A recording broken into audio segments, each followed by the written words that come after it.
There we go. Just making sure our online audience isn't got that.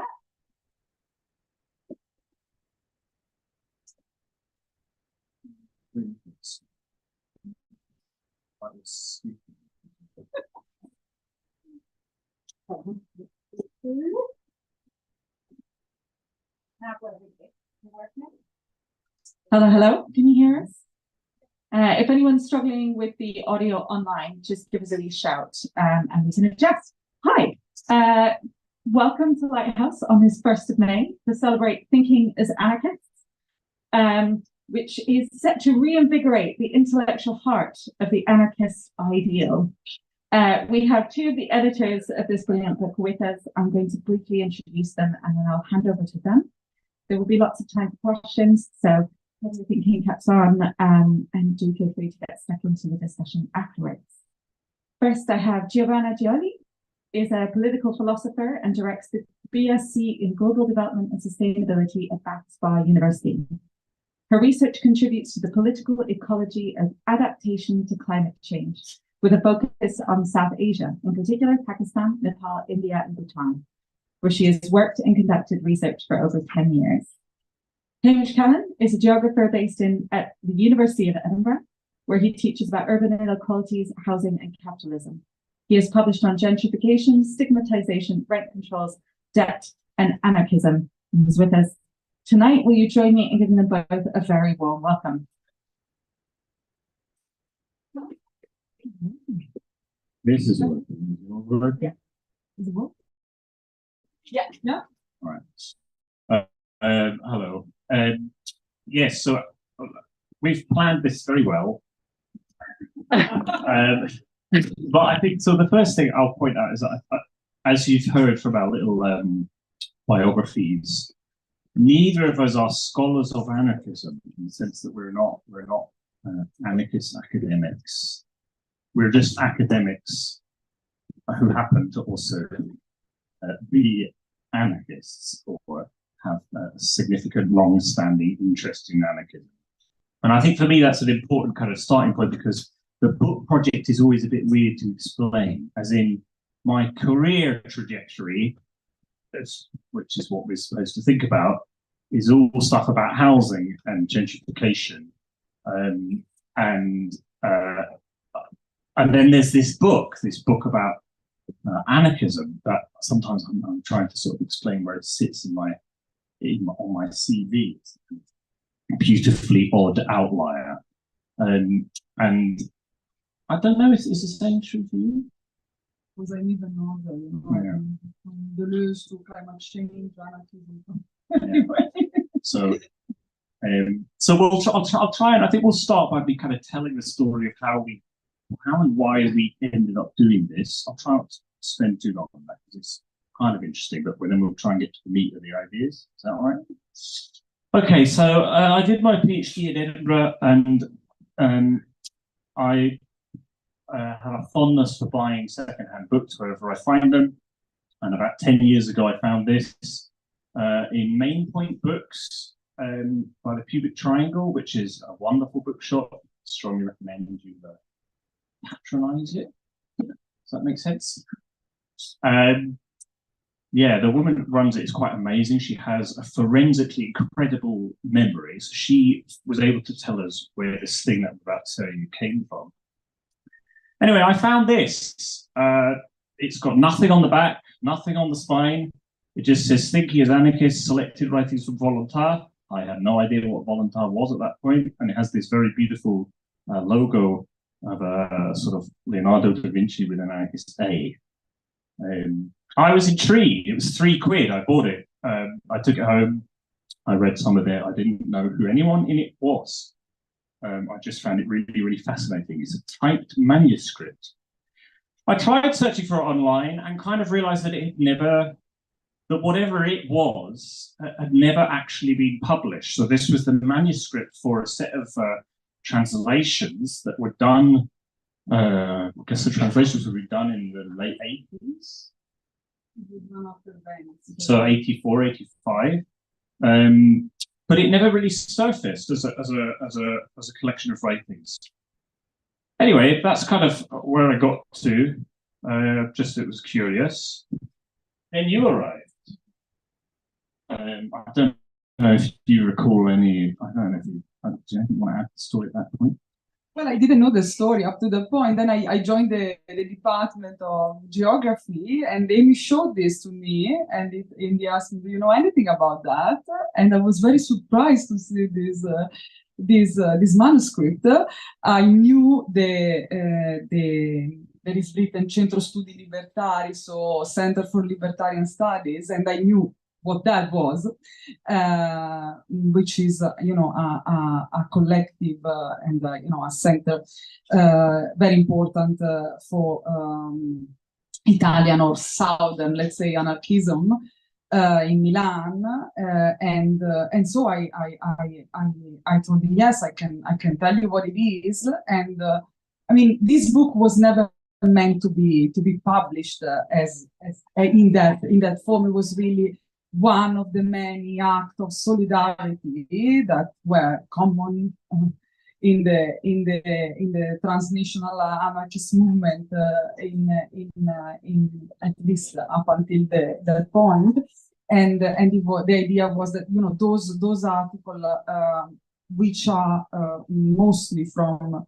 Italian anarchists belonging to the Centro Studi Libertari, but also there was Tomás Ibáñez. Maybe some of you have heard of him.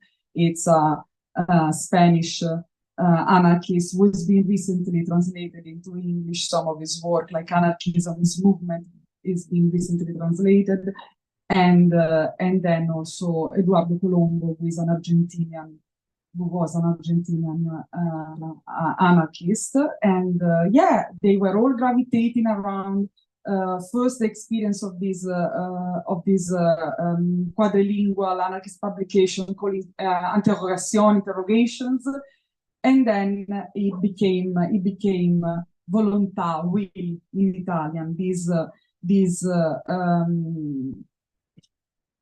important anarchist journal that whose texts have been circulated in many languages, especially in French, Spanish, but have been rarely translated into English. So there is always this delay with translation, and I think due to the imperialism of the English language, it's often important works arrives in English much later, things, I don't know, for me it's so weird to see Tronti or even some of Tony Negri work being translated just now, no? And so this was a similar story. These translations were made by, comrades, people who did it in solidarity from French and from Italian to English. And the translation were very clunky, I don't know how did you experience that? I mean, they were a very good job for being done for an immediate translation of this article. This collection was really the results of an important event that was this anarchist conference that happened in Venice in 1984. So symbolic year 1984 of Orwellian memory. And it was 1 week in which Venice was taken over by thousands of anarchists from literally all over the world, from South America to Korea, and so during this event, that is also kind of documented in the book. You find a lot of images and documents that come from the event. So during this conference, they decided to kind of come up with this collection that was just to be circulated in the movement, within the movements. But then how it came to Edinburgh, you know the story better than me. Yeah, yes, I do. But I wonder if maybe we should explain what let's just explain what Venice was. Sure. So, because I think this is why it's a really interesting volume of papers. The two things that Giovanna just told you about are a kind of gathering, so a specific moment in 1984 in Venice, and a journal for Volontà, which was rolling for many years. And the content of the book kind of circulate those two things. But the 1984 Conference of Venice was fascinating for a lot of reasons. So we've already hinted at it was very international. The organization behind that was astonishing. So when we visited northern Italy, we got to, in the Centro Studi Libertari archives, they have all of the correspondence, the handwritten, typewritten correspondence between anarchist movements all over the world. And seeing the kind of the labor that went into organizing that was quite amazing. But it was also a fascinating point, right? So I don't know how much you know about Italy in the kind of 60s and 70s, but I don't know how much you want to say about that. But the 80s is kind of a real, what's the phrase that you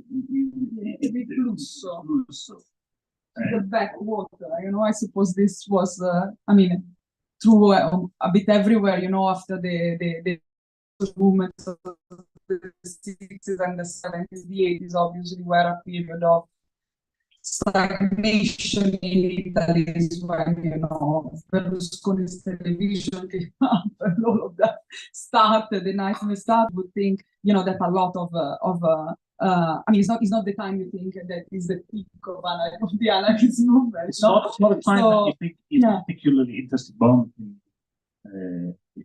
I've read accounts of the history of anarchism that talk of the 80s as being quite a kind of dead period.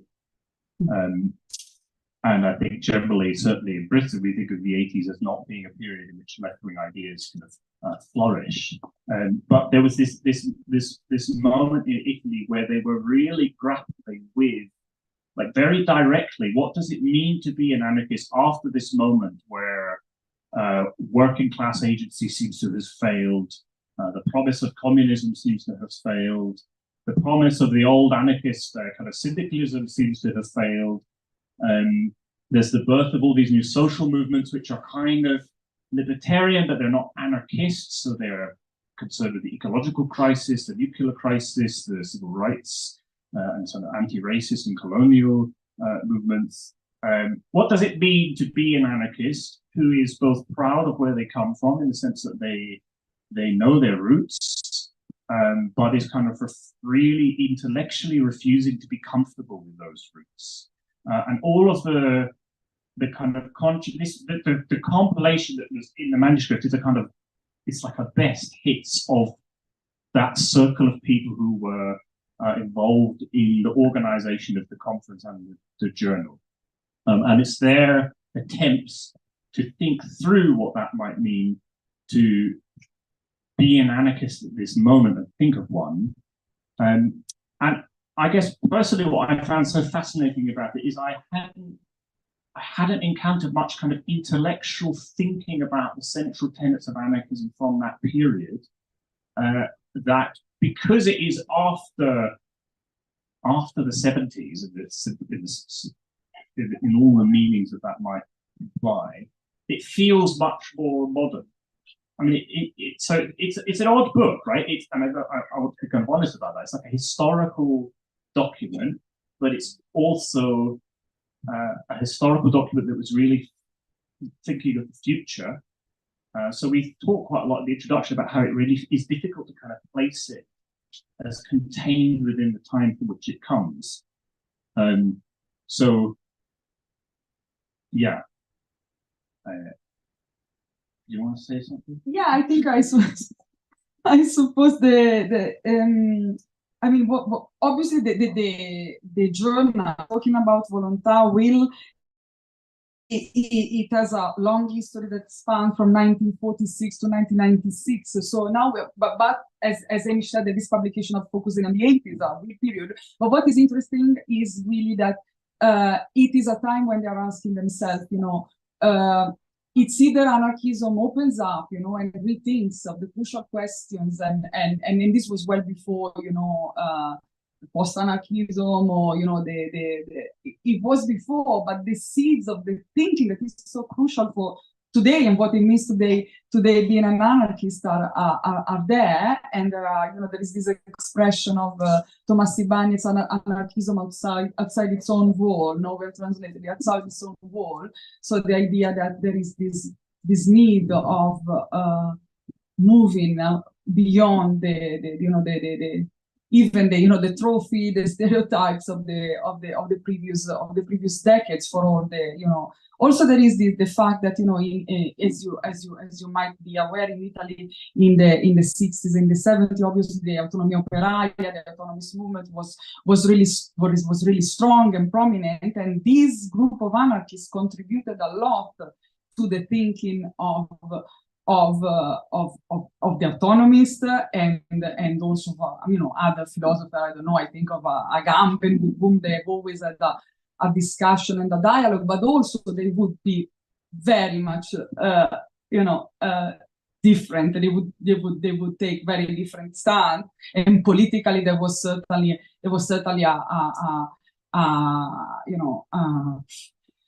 a strong separation between the two, so that you don't find a hint of the importance of the authors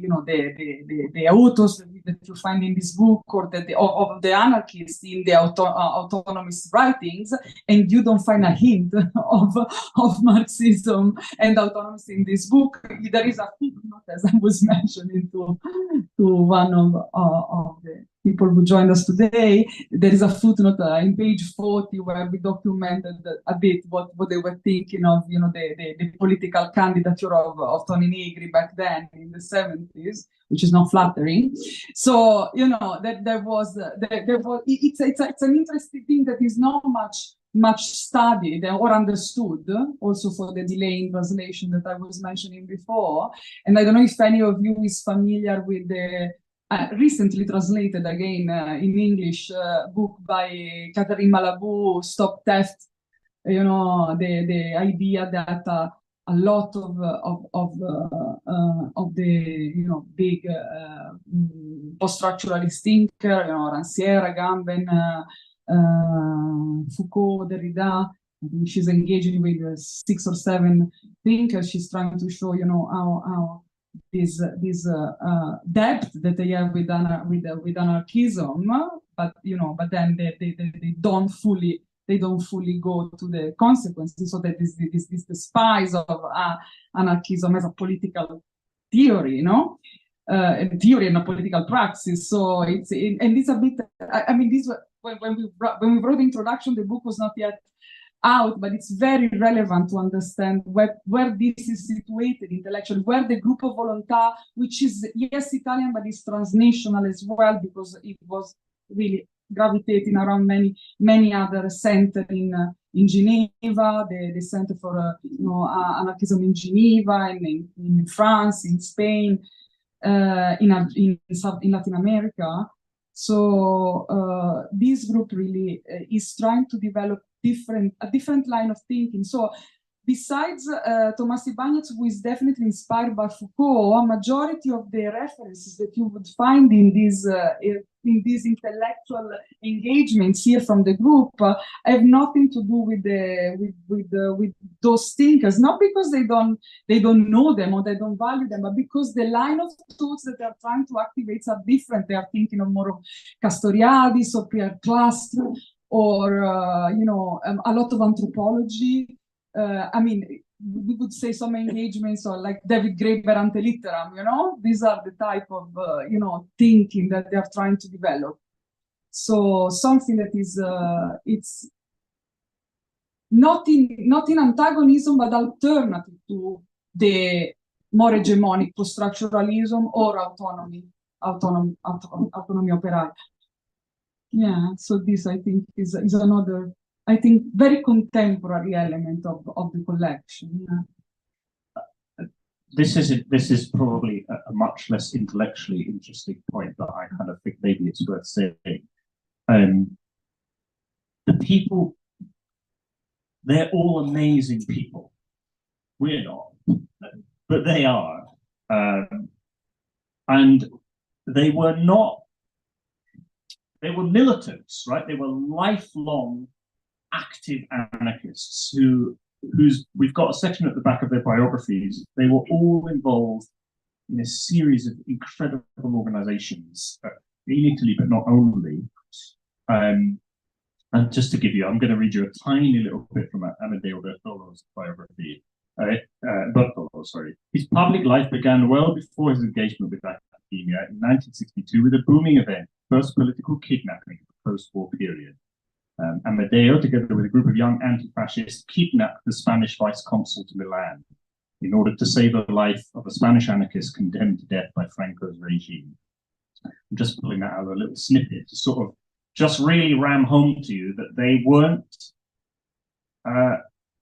weren't intellectuals first and anarchists second. They were anarchists first, some of whom worked at universities in completely different fields. Bertolo was agrarian studies. Yeah. Colombo was a psychoanalyst. Psychoanalyst. Ibanez is a psychologist. Yeah, so they. Well, other instead they have nothing to do with academia, or like Rossella Di Leo, who is still the key figure at the Centro Studi Libertari. She wouldn't like key figure, so forgive me for that. But they have been engaging a lot with fostering this dialogue I was talking about, opening up the walls of anarchism. So they have this very important publishing house in terms of the work that they are doing in proposing to the wider public libertarian publication that are not only anarchist, in strict sense, but so engaging with the broader libertarian area. And so I suppose what happens is that they don't want to be authors, they don't want to be the prima donna intellectual like Negri or those groups. It's really in opposition to that. They want to be a group that is trying to think collectively. So that's why you wouldn't know the names of these people. And even translating the text, and you really feel like you are entering into a dialogue. You really feel the plurality of the voices in each text, even though there is a single author, but it's clearly the results of endless militant discussion that were happening around and then they were very active in organizing a lot of conferences, more or less academically oriented. Even Venice, the conference we mentioned, was divided into debates that were more open to any kind of discussion, and events that were held at the University of Venice that were more on the academic side. But so you have all these layers coexisting that I found very interesting. And also there is always a particular attention to the quality of the graphic output of the design. So for instance, the cover, it's been adapted from a 1st of May poster. So it's kind of nice that we are here on the 1st of May. So it was a 1st of May poster designed by Ferro Piludu, who was also he was amazing. It was amazing. Yeah, he's very famous, but again, it's there are many reasons why you might not know the name, but it's he has been working with the Volontà group also. I just brought one of the Volontà issue here, and it was edited by. The graphic part was curated by Ferro Piludu, and you can see that it was quite substantial. If you compare it to anarchy, I don't know if you want to think of a British not equivalent, but something that might. So Colin Ward and anarchy. Obviously, anarchy was a very different type of publication, and I'm not saying one is better than the other. I'm just saying it was a very less probably academically oriented and shorter and but yeah. No.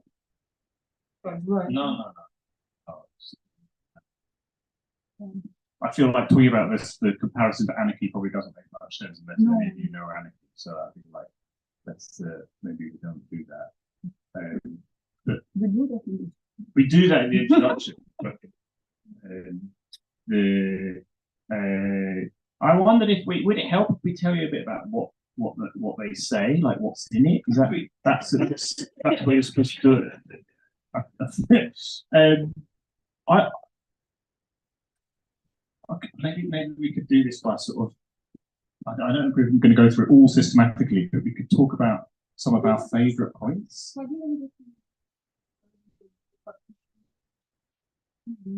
Themes, yeah, we've got themes.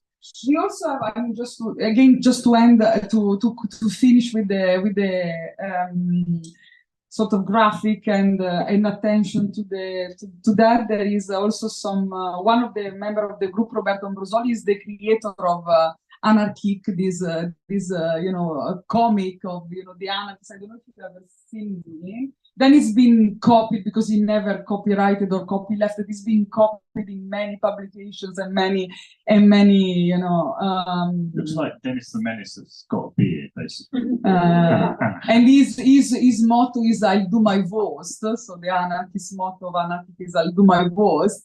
And just recently, again, this is good news. There is an English translation came up of all most of Ambrosoli's anarchic comics, but we did include quite a bit in the book. Anyway, yeah. No, I really, yes. Yeah. No, and no, in terms of the theme, we kind of divided the book into three parts. So one is engaging. The beginning is really starting from the conference and explaining why Venice was this point of not Venice for the conference in itself, but Venice as an intellectual point. Why in 1984 we are asking this question as anarchists? So the beginning of the collection is that then it's really an interrogation of power against domination, and really an attempt from the group to understand not necessarily along Foucauldian lines, even though they were very aware of Foucault, but not along Foucauldian lines. What does it mean?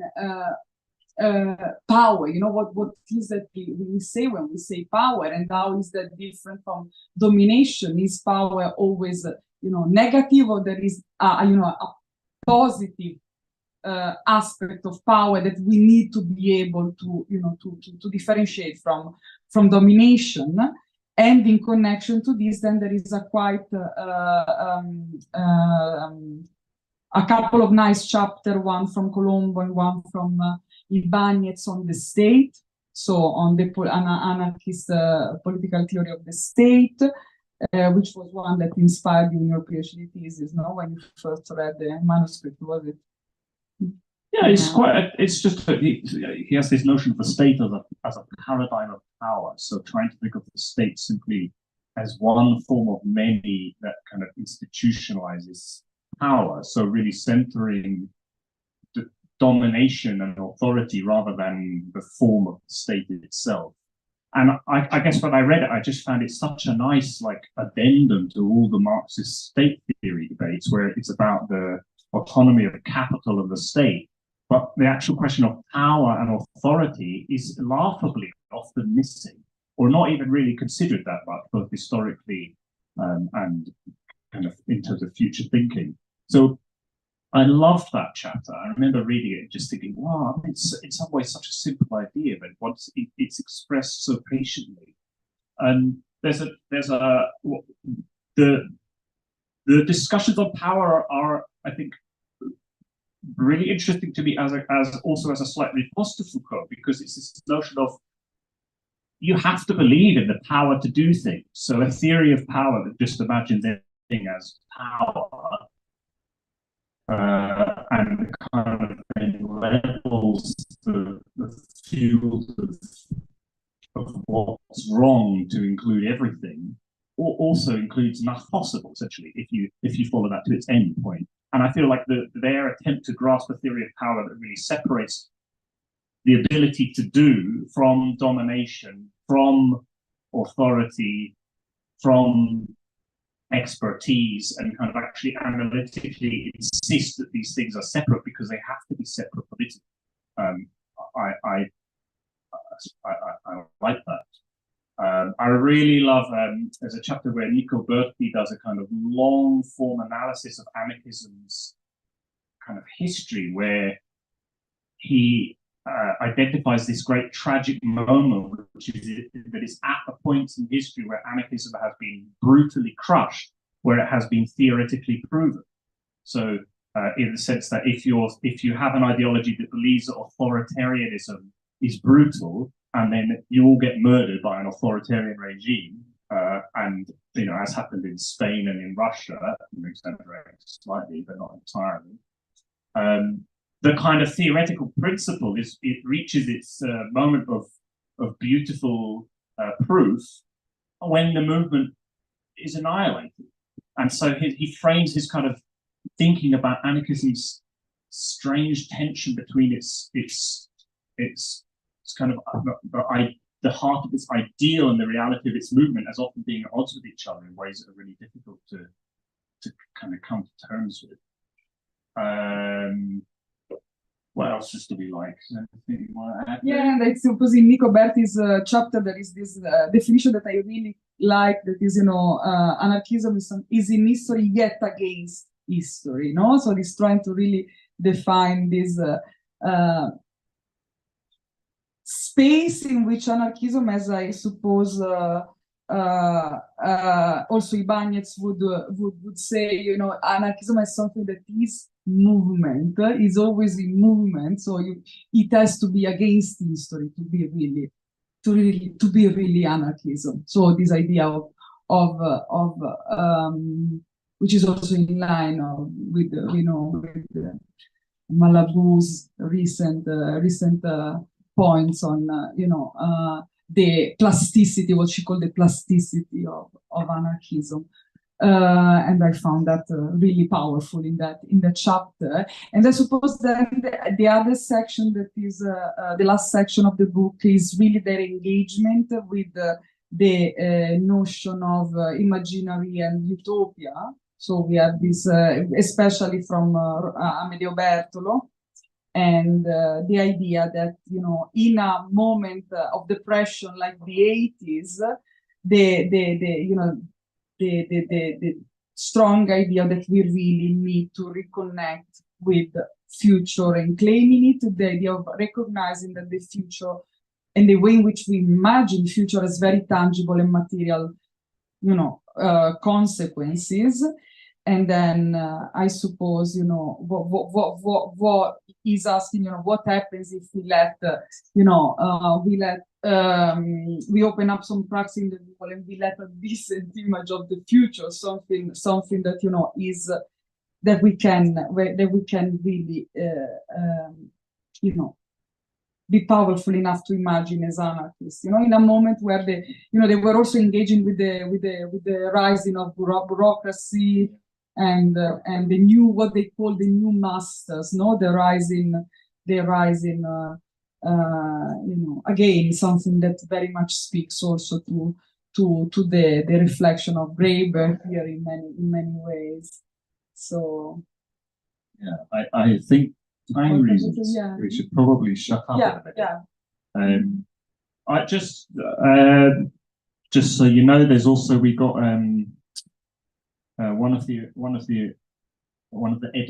former editors of Volontà wrote an original chapter for this, which is a kind of overview of what Volontà, what it achieved. Francesco Codello has written for one of the chapters has been written for this book, so it was not in the original collection. The last chapter written by Francesco Codello, which is a history and sort of also theoretical account of the of Volontà as he called it, a workshop, as they used to call themselves, a workshop of libertarian ideas, which was often the subtitles in the issues. And Codello describes it as one of the main protagonists of it, but also as someone who is reflecting upon the history. Just tangling myself up. And we have really tried to make the translation as clear as possible, which was a very slow shared labor of love. And we have also really tried to footnote anything that I didn't understand, by which I mean if there was like a reference to some television show in Italy in 1985, or something really particular, we have tried to explain it all. Yeah, there are a lot of puns, a lot of things that it was, for me, it was very useful to see where, I mean, there are certain things that were obvious, but other things were less obvious for me to understand when they were intelligible to, you know, an audience that was not aware of many things of Italian history or culture. So it was very useful to see Amy's reactions to things. Useful idiot. So, okay, I hope that made some sense. Let's take questions. Is that okay? There's a couple from online, if you guys want a moment to get in the group. Sure, let's have an online question. I've written them out. One is from Georgia, who says, was there more interest then than now in an intellectual, philosophical underpinning to anarchism among anarchists? It feels now that there's less interest in intellectual roots, perhaps because of a resistance to intellectualizing a movement or moving it into the academy. Does that ring true for you? It's an excellent question.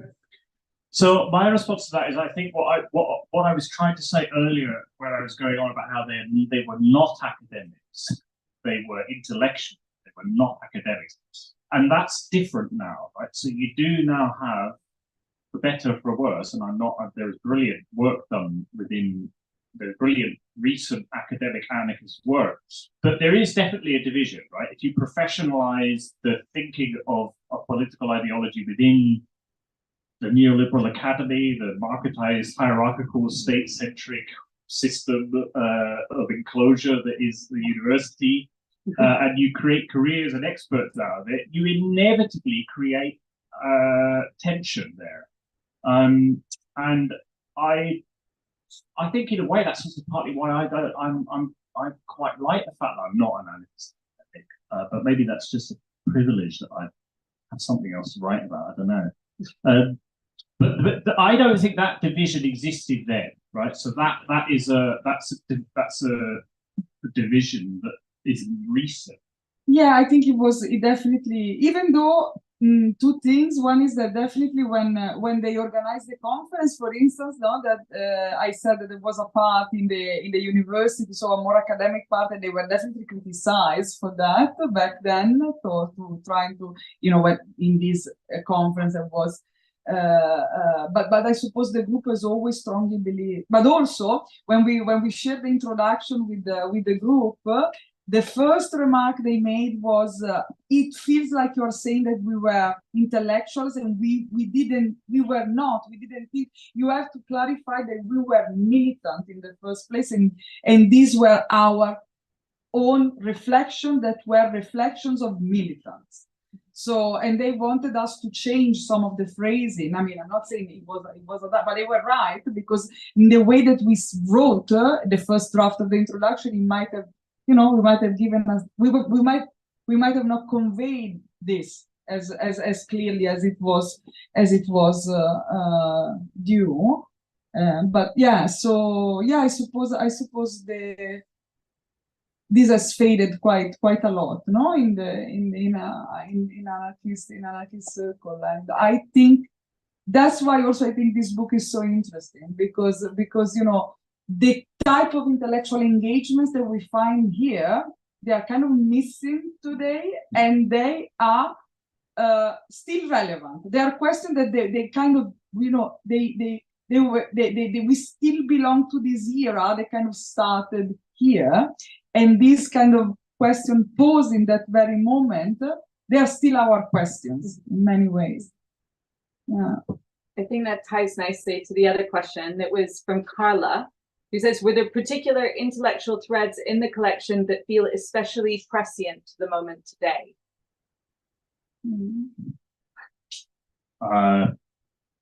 For me, really, the one that I think about the most is the importance of imagining the future, which I don't know if I'll be able to find it. These are actually, if I can say, sorry, these are actually additions. Sorry, I just wanted to say, because we didn't say that, and there are 3 chapters, I think, in the book that were not in the original manuscript that Amish found at Main Point, and they are mostly the chapter on imaginary. So there is this part 3, imaginary turned upside down, and there we have the utopian function of the anarchist imaginary and the subversive imaginary by Amedeo Bertol that were not here in the collection.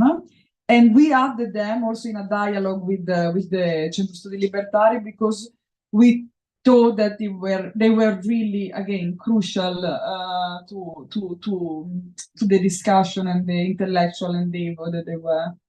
We want. Well, I was looking back at this today, and this quote really struck me almost in terms of my own life, where this is from the subversive imaginary. It is saying, it is inconceivable that people could exist purely in the here and now, other than as a cork that passively floats on an eternal present. And I feel often at work that is exactly what I do. If people are to act more or less voluntarily, if they choose more or less freely, it is thanks to their past and future, or rather their image of the past and their image of the future. And that's part of the section where he's essentially arguing, if you don't have an image of the future, you can't choose what you do. So if you believe, even in the vaguest terms, in the principle of anarchism as one where we have some sense of autonomy and control and freedom, we have to have a future. And for me, I often don't, actually, if I'm honest. Like, I don't think that's probably that unusual, but it's bloody hard at the moment to find hope in that. And so these chapters that are kind of from the past, but also so sort of viciously looking to the future, that revisit all these utopias, some of which are like centuries old that I've never even heard of, to think about a future that we still haven't got. That for me is the bit that I find most inspiring, because I have to do it. I think we all have to try and do it more than we do. And certainly anarchism without a sense of the future is dead, isn't it? I mean, what is it? It's not any kind of politics requires that.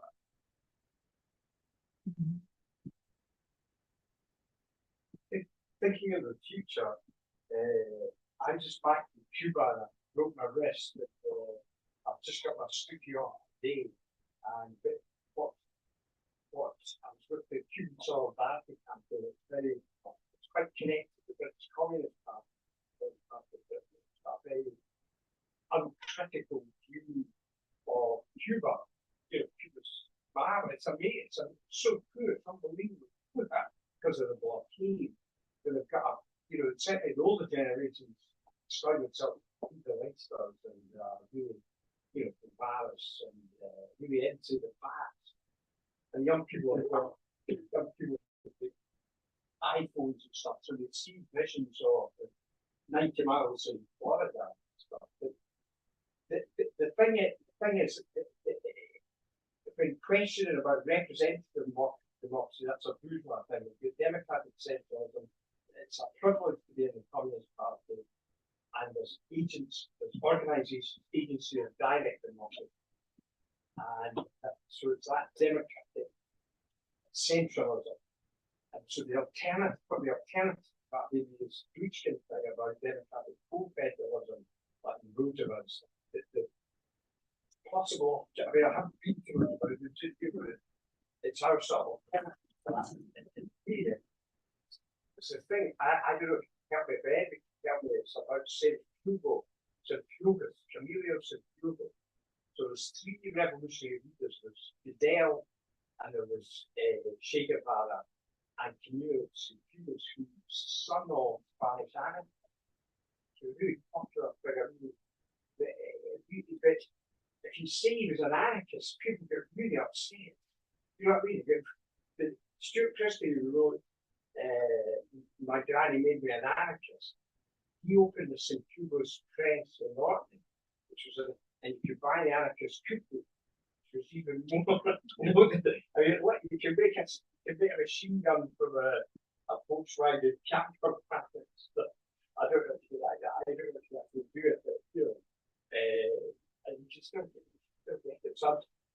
it's about the past, and the past being subjugated by the left as well. So you're really upset, You're like, oh.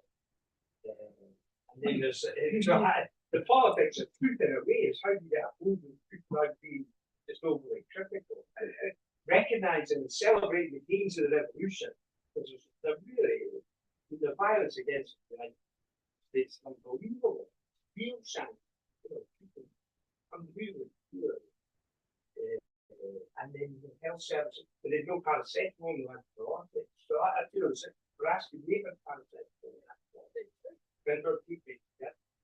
But I suppose the well, and this is the thing about Gramsci, and for me, that's the thing with the economists is how I don't know how they work together. The anarchists and the economists, Marx, around Negri and Beverly and all that kind of stuff, work together and overcame sectarian. I don't think they did. They didn't. They absolutely didn't.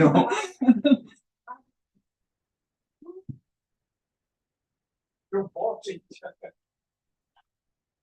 Well, that's something we should learn. We need to overcome sectarian differences.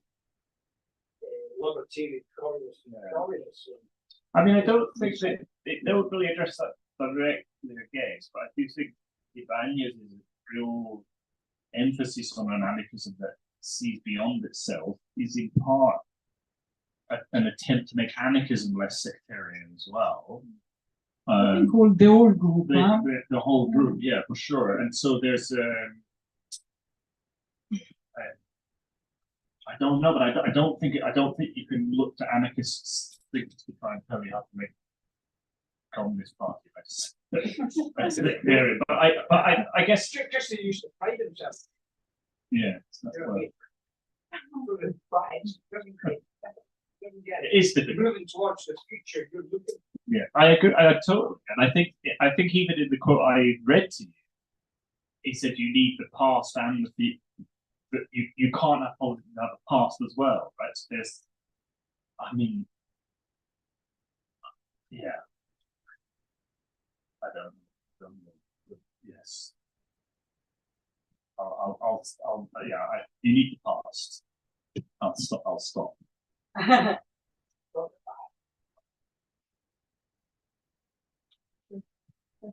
Oh, so I have a really banal question, which is kind of interesting. So, Edinburgh University Press published your book, and I mean, so it's also you know out through a university press and all of that. So I think that kind of comes back to like why did they do it? What and again that relationship with that intellectual, the university is the site of something, and actually it's a very nice question with yours with what's going on in the US university, and you know maybe coming here too, like what we should have done before. Why do we need thoughts? So I mean, I said that was a banal question. It is a very important question. Yeah, I mean, to answer with the from the very insular perspective of the book first, we didn't want to publish with an academic publisher. So the first contact we had was with AK Press, and they were enthusiastic about the book. What was the person who was the person we were in contact with? I forgot. Anyway, he was absolutely enthusiastic, and he told us, yes, just let me have the meeting with the the collective, and because they have periodic meetings, and then he wouldn't come back to us 3 months, 6 months, and then after a lot of time, they told us that they were conflict on the decision of publishing the book. Possibly because I think of again a lot of ignorance on what a lot of if I may say that Anglo-Saxon sense of superiority because which I found, if I have to be very honest, also with Clark, who very nicely wrote the preface for the book. But in our discussion with him, even though he knew the group, he was there, there are pictures of him there. There are barriers in understanding things. There are a lot of barriers, and the idea that things are when you have this type of barriers, sometimes you just don't see. You just downgrade things that are actually very, very important. So. And so I think there was this misunderstanding in the relevance of the book, and probably also the fact that it doesn't really, I mean, in relation to the question that was asked, it really goes into a level of this of engagement with concepts and of really putting into scrutiny the anarchism itself, that it doesn't speak to the today's anarchist hot topics. It's not about being vegan. It's not about. I'm not criticizing that. I'm saying they're not hot topics today. What is in the book is not a bestseller. Definitely. So yeah, I know. Yeah. And we are very thankful. But so I suppose that, I don't know, they didn't give us a reason, which I also found very annoying. So AK Press just said, the committee said, no, but they didn't really give us a reason. So after that, we thought, what are we going to do? We've done a lot of work. We want to publish this. So we thought that, Manchester University Press had a series of anarchism. So maybe we can try with them, but they wanted us to pay for it. So eventually Edinburgh was, I just used the same proposal that we did for, more or less, that we did for Manchester. I'm being very honest here. That's the real story. I want to say the real story. And then the Edinburgh immediately accepted, and so we. But then obviously when they told us that the price of the hard copy was £100, it was not a beautiful time for us. So we didn't feel like promoting it at all. We haven't promoted it at all until it was out. We were glad that Edinburgh decided, because they don't do the paperback edition for all the books they publish. Luckily, they decided to do the paperback edition of this, and finally we felt like, like promoting it a bit more. But actually, this is the first event in person that we are having on the book, so it feels. To be fair to them, they also let me design the cover. Yeah, they've been good. They brought it out paperback, and they let us have quite a lot of autonomy in the design of it. They printed all the photos. I have to say, they've been good.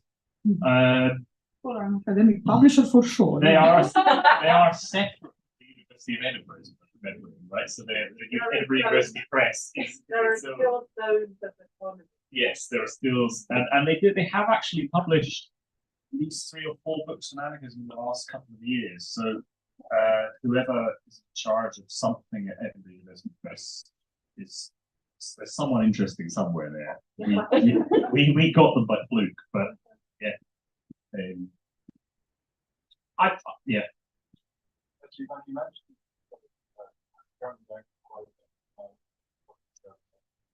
answer to those. You might also think of no question. It's basically the imaginary features that are necessarily but I'm concerned with utopia that we will be emerging in my current horizon. I'm wondering if the real scientific field or truth of the model is really non-dependent and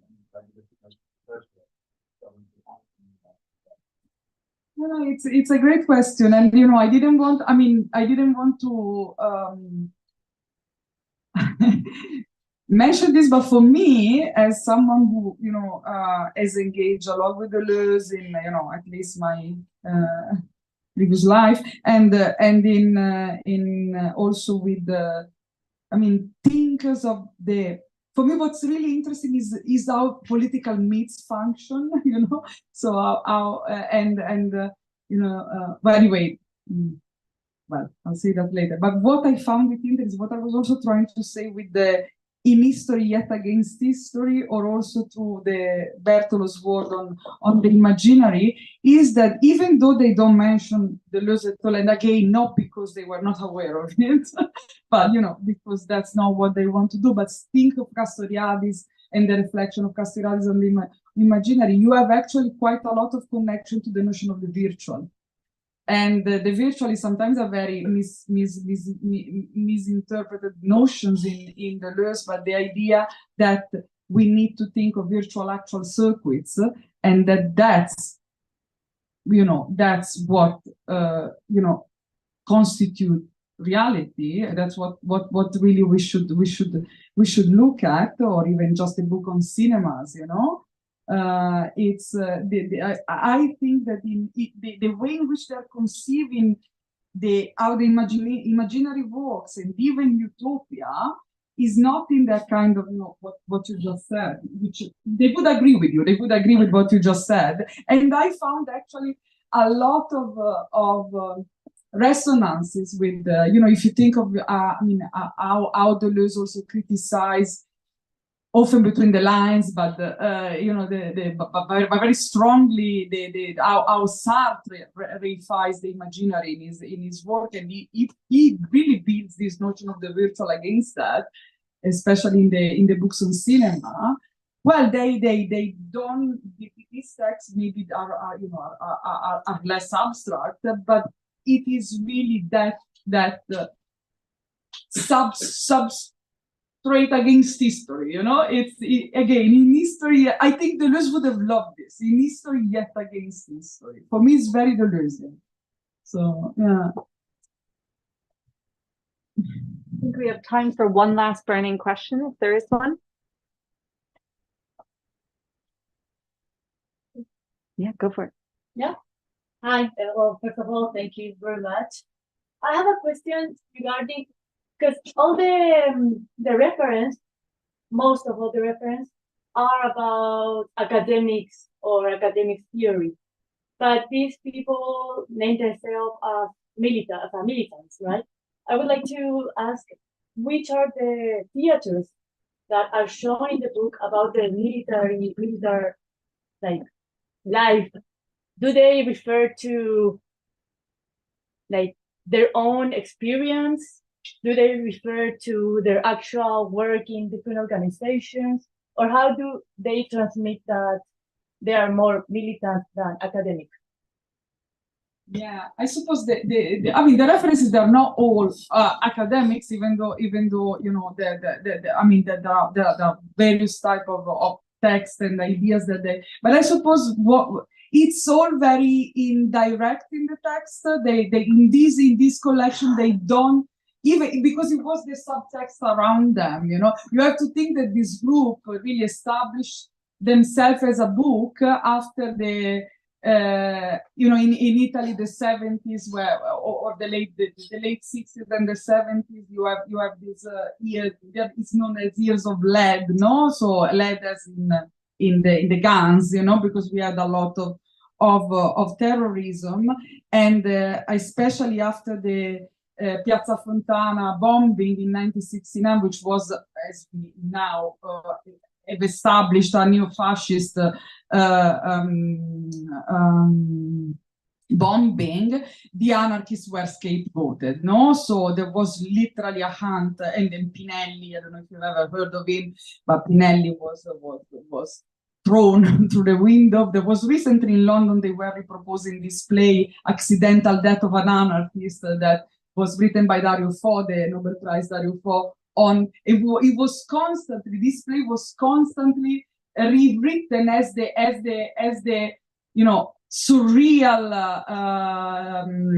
history of the trials developed, So it's a very interesting story. So all this was obvious, in the fact that they came from that militant experience. Bertolo was, they knew Pinelli. Bertolo was involved they knew from the anarchist circle, but also from some personal experience. They were living in the same part of Milan. Anyway, what I'm trying to say is that it's there, and we try to kind of Amish mentioned the kidnapping of the Spanish consul, and Bertolo was like 17 years old when this happened. So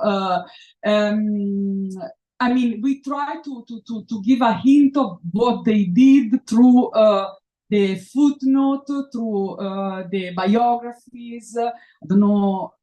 I mean, there is so much, but for them, all of this, they didn't need to specify it because it was obvious to everybody, you know, what was going on when they were writing, what had happened. So, but we tried our best to provide some context. So there are a lot of footnotes because we wanted to provide context. But in terms of, to answer your question in a more direct way, no, they don't talk about that in the text. Implicitly, only implicitly. Oh, destroying this.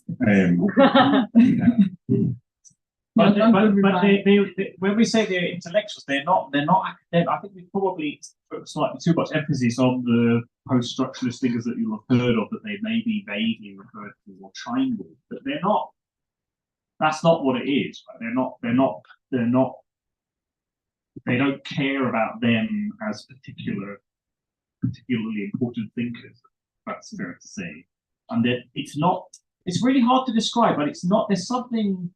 I think if you've read a lot of anarchist literature, it's there's a way of writing as an anarchist which is so different from academic writing, because it's almost like there's no orthodoxy in what you cite.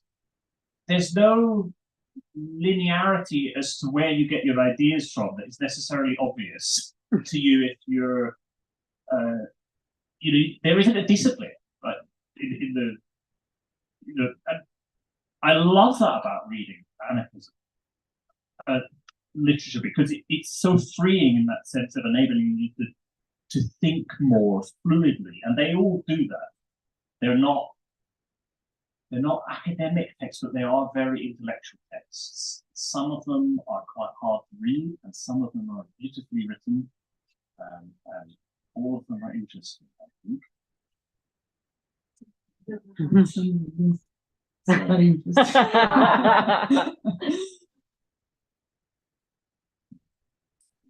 That might be the perfect note to end on. There is no rush to leave, so if you didn't get a chance to ask a question or you want to flick through the book and ask some questions, feel free to stick around. There's some room in the other half of the shop. You can buy the book and use your ticket as a book voucher if you bought a ticket. And will you all join me one last time in thank you both of our speakers tonight?